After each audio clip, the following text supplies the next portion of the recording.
Tell me a little bit about this coho salmon and Department of Natural Resources when you were on the council. I know it's a big controversy that hasn't hit the papers yet, but I think the people out there really need to know what you saw and what you experienced while you were a councilman for the Karuk tribe of California. The natural resources were saying that we could turn the coho salmon into the spotted owl. And in doing so, we could take the next step, and basically the immediate threat was the miners, the suction dredgers. And the suction dredgers, basically they pose a tremendous threat because they're a very fierce, independent group of people that relied on the Constitution and their rights as American citizens. And so the Department of Natural Resources basically felt that if we could drive off the suction dredgers, then that would be the first step in driving off the white man.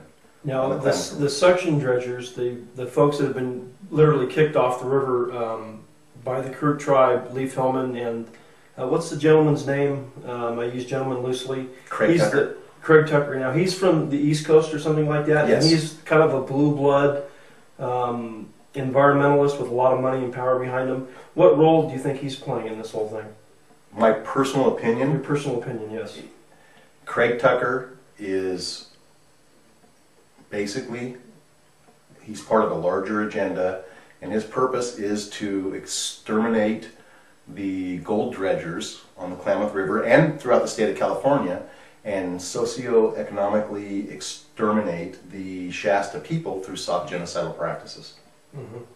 Now, do you think that by kicking off the miners, this is part of a larger economic program to destroy all natural resource-based industries within the Klamath Basin?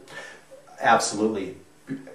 The miners were the first to go, and this was said to me on multiple occasions as I was a tribal councilor. And as well as myself as executive director of one of their corporations. Correct. In fact, we've had many discussions with the tribal council. There was a meeting that we were in, yes. Closed session, which I cannot... I was there as well. I remember initially when the coho came up, there was an open session, and I believe Sandy Tripp stated that they were going to apply for grants through the Department of Fish and Game, the California Department of Fish and Game, and they were going to say that the coho were indigenous. As a tribal councilman for the Karuk tribe, we were approached by the Department of Natural Resources, and the Department of Natural Resources were trying to